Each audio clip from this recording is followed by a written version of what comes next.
Hello. Yooyyaa akkam jirtu nagaa keessanii hundumti keessan nagaa akkasin taatan abdii guutuun qaba. Qormaata kaleessa hojjenne amma deebisaa wajjin waliin diskasii goonaa kanaaf baga nagaraan dhuftan isiniin jedha. Kun kutaas jalqabaa kutaa dhugaaf soba haa ta'uutii waa hedduu keessatti hubattan ta'uusaa abdii guddaan qaba. Waa hunda of keessaa qaba gaaffii 20 kutaa isatti aanutti immoo filannoo multiple choice gaaffii 50 waliin ilaalla. San dura garuu kanaan sammuu keessan akka sosochoostan akka dadammashitaniif gaaffii 20 wajjin ilaallaa jechuudha. Ka dhugaaf sobaa true or false questions of chapter 4 that can prepare you for final examination jechuudha. An assistant professor Abbayaa Gaggafaan jedhama. Dirree University muummee psychology irraati ulfaadhaa kabajamaa. Kallattumaan gara gaaffilee keenyaatti taaceen isiniin jedha. Egaa yeroo hunda qormaan hojjetamu addaraa keessan waan irraanfachuu hin qabne kaniin isinitti himu maqaa keessan ID keessan stream jechuun natural science yookiin social science ta'uu keessan barreessuu qabdu sectionii kam akka taatan barreessuu qabdu. Sababni isaa qormaanni yoo bade hedduu isin dararuu danda'a.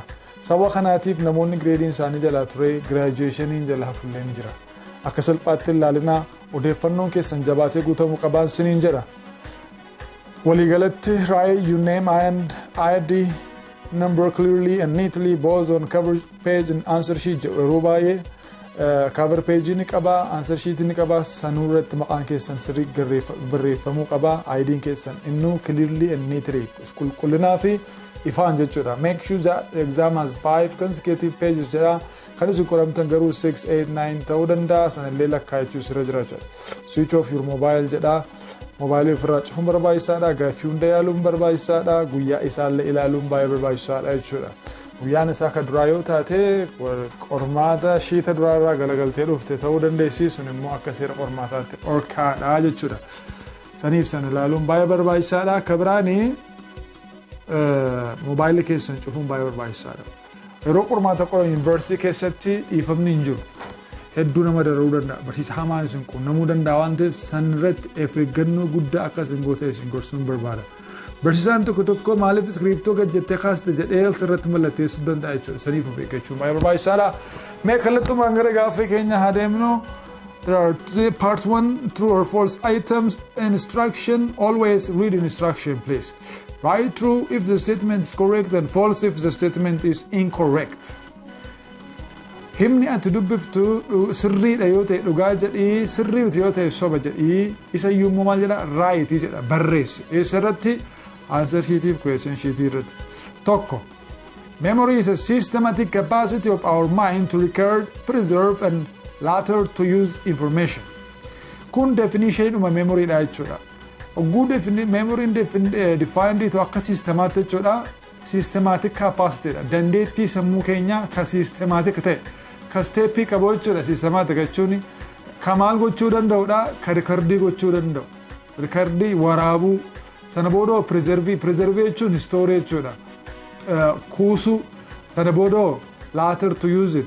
Retrieve isa jennu sana jechuudha. Amma iddoo kanatti namni akka dhugaaf soba namni ingiliffaan dandeenya egaa iddoo kanatti miidhamuu preserve jechuun kuusuu jechuudha. Later to use jechuun baasanii fayyadamuu yookiin retrieve jennee kakeenya definitionii sana keessa jechuudha. Saniif hogguu dubbistan jechoota ijoo ta'anii similarity isaanii yookiin synonymii isaanii jechoonni isaan fakkaatan maal jechuun akka ta'an beekuun baay'ee barbaachisaa akka ta'e murteessaadha. Kanaaf dhugaadha jechuudha. Definitionii memoryiti. Kabiraan lammaffaan sensory memory stores large amount of information for a very short period of time. Akkuma waliin dubbanne kutaan memory yookiin gulantaan yookiin stagein memoryidha sadii jira. SM, STM, LTM. SM jechuun sensory memoryidha. STM short term memory, LTM long term memoryidha. SM hogguu jennu gaanii isa jalqabaa hogguu ta'uu capacityin isaa hedduu guddaadha jennee dubbannee jirra. Large information yookiin odeeffannoo bal'aa baay'ee si'a tokkotti qabuu danda'a jennee dubbanneerra.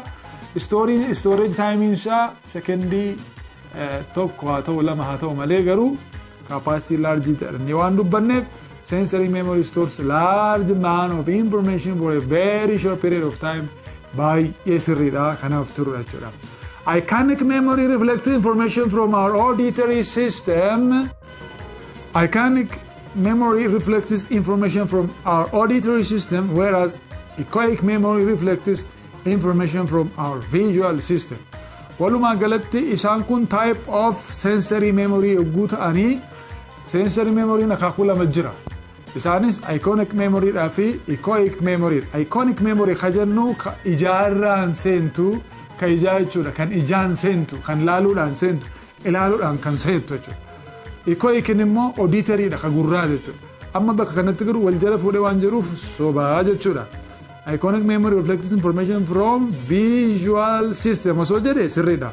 Amma garuu wal jala fuudhee iconic memory from visual system idha, echoic memory from auditory system idha jechuudha. 4.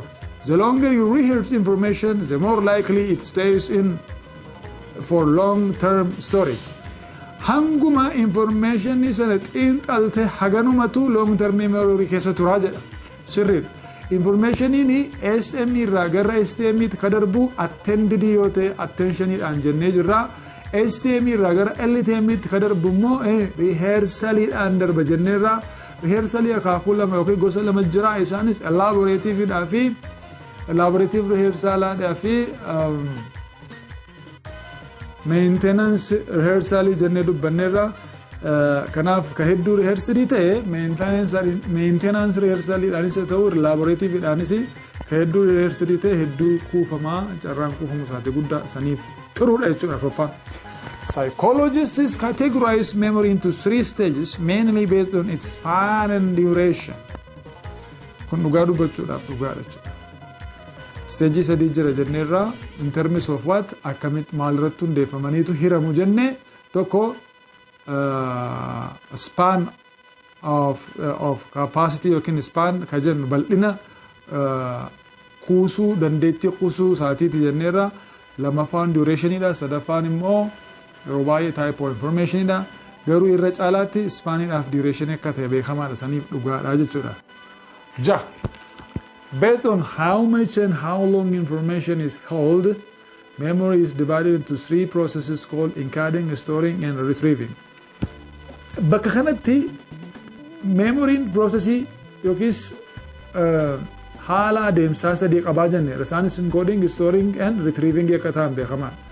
Haa ta'uutii garuu isaan kan hirmaanni isaanii gosni isaanii dhimma adeemsa hojii irratti irra kan hundaa'edha malee baay'ina odeeffannoo isaaniitii fi dheerina yeroo isaanii irratti kan hundaa'e. Sobaa jechuudha. Kun based on how much and how long information is held ka jedhu stages hojjeta malee processdhaan hojjetu. 7. Holding information of a phone number in your mind until you write it on a piece of paper is an SM memory system or a sensory memory system jedha.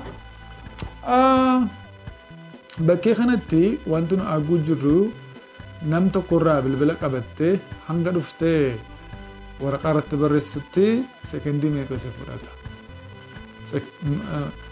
Waama fedhe yoo ta'e sekendii tokko yookiin sekendii lama xumuruu hin dandeessu. Sensory memory'n waan sekendii lamaati jennee dubbanneerra. Kanaaf kun hojii STM miti malee hojii SM miti jechuudha. Soba. The initial perceptual information is a sensory memory. Dhugaadha ka? Perceptual information jechuun ogguutti perceivii goonu yerootti ilaallu san jechuudha. Yerootti sensii goonu sana. Sanii fi perceptual information kun sensory memory dha jechuudha. 9. Remembering the type of breakfast you ate is a short-term memory system. Gosa ciree ganama nyaattee yaadachuun kee short-term memory system dha jedha. Sensory memories mani STM short-term memories mani long-term memory dha. Wanni nuti daqiiqaa tokko booda yaadannu kamillee long-term memory jedhama. Sababni isaa short-term memory processii guutuu goonu sanadha malee kakuufame baafnee fayyadamnu sanii miti jechuudha. 10. Declarative automatic LTM memory is a skill-related memory to be revealed through time with effort. Wanta LTM keessa jiru timeidhaaf effort yeroodhaa fi dhamaatiidhaan ifaajeedhaan yaadanna beekamaadha. Garuu declarative automatic osoo hin taane non declarative jechuudha. Automatic memory ka jennu sun procedural memory dha, skill dha, sirriidha. Garuu declarative osoo hin taane non declarative dha jenneera. Declarative memory ni ka jennu semantic memory dha fi ka ittaanu isinitti guuta maali? Episodic memory ka of keessaa baafnee declare goonu ibsinu labsinu jechuudha. Non declarative karuu skill dhaan ogummaan kan mul'atu hojiin kan mul'atu jenna. Saniif bakka kanatti declarative waan jedheef sobaa jechuudha. Kudha takka. When you tend to recite the beginning of a list of names, you are affected by primacy effect. Egaa gosa LTM keessatti procedural memory keessatti serial position effect waa'ee isaa dubbannee jirra. Serial position effect 3 box model dha. Boxii yookiis saanduqni jalqabaa warra odeeffannoo tarreeffaman keessaa gara jalqabaa, saanduqi lammaffaa gara gidduu, saanduqi sadaffaa gara boodaa yookiis gara dhumaa kan jirudha. Yeroo hundumaa dhalli namaadha wanta gara duraa jiruu fi wanta gara boodaa jiru yaadataa jedha saayikooloojiin. Kun immoo akka serial position effect jechuudha. Kun immoo sababni isaa primacy effect ni warreen duraa nu yaadachiisa, recency effect warreen boodaa nu yaadachiisa. Kanaaf jecha lakkoofsi 11ffaan dhugaadha jechuudha. 12. The memory processes are similarly orderly present in animals as well as humans. Dera deebi'eetiin dubbisa waan kana. The memory processes are similarly orderly present in animals as well as humans. Processing memory ka jennu orderiin isaanii tarreeffamni isaanii tokko lama sadii ka jedhee ka jiru encodingiin dura dhufaa, storingiin ittaanee dhufaa, retrievaliin sadaffaa dhufaa jechuudha. Isaan kuni namaafis bineeldotaafis wal fakkaatu jedha. Dhugaadha moo soba? Dhugaadha. Orderiin isaanii similaaridha jechuudha. Number 30. The usage of previously stored information is the process of retrieval in memory system. Egaa process yogguu jennu odeeffannoo kanaan dura kuufanne baafnee fayyadamuuni encodingii miti, encodingiin gashuu galmeessuudha, storingii miti, storingiin kuusuu kaawwachuudha. Sariifuu baasanii ka kuufame ka kaawwatame baasanii fayyadamuun maal jedhe kamiidha jechuudha? Retrievalidha jechuudha. Number 14 saniifuu sun dhugaadha. 13. The memory system is analogous to information processing system of computer according to Richard family model. Immi information processing system idha kan computeratiif kan sammuu namaa wal fakkaatu jedhee waliin qabsiisee kan ibsee analogous jechuu wal fakkaatu jechuudha. Richard Atkinson idha fi Richard Sheffrin idha. Maqaan abbaa isaanii maqaan maatii isaanii Richard jedhamu jechuudha. Saniifuu dhugaadha.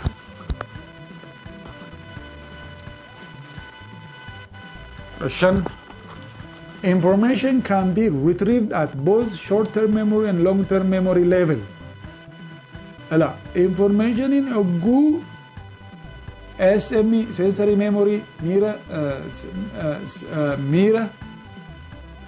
qaamarraa gara short-term memory gara xiinxalaatti yommuu darbu STM gaafa seenu short-term memory waan lama gaggeeffama. Tokko ogguma sanatti fayyadamnaa, kaan immoo kuufachuudhaaf gara LTM long-term memory bakka baduu hin dandeenyetti bakka bal'aatti ol dabarfannaa jechuudha. Maal goone rehearsii goone irra deddeebinee jennee repeatii goone or associatii goone wal qabsiifnee jechuudha. Kanaaf iyyuu sirriidha. Short-term memory keessatti ogguma sanaaf kan barbaadu bilbila namaa harkaa fuudhee namatti himuudhaaf story gochuun barbaachisu. Retrieve goorachumatti baafnee fayyadamna jechuudha. Saniif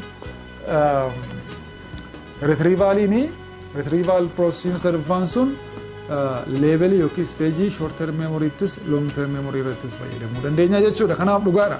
Number 16 lakkoofsa 16. Perceptual level information is a sensory register information and short-term memory information. Gaaffiin kun akkaataa biraan si'a lammaffaa dhufa. Walumaa galatti perceptual level ka jennu sensory register irra ka jirtudha. Kan jiru.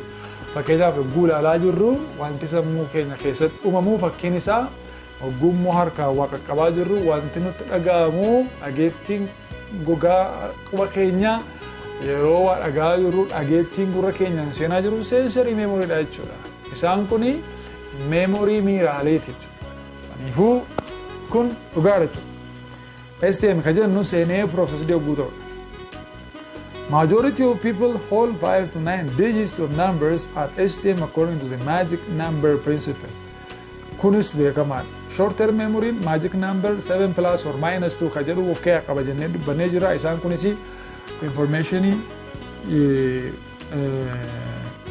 informationii ja'a. Lakkoofsa ta'uu danda'a, maqaa ta'uu danda'a, qubee ta'uu danda'a.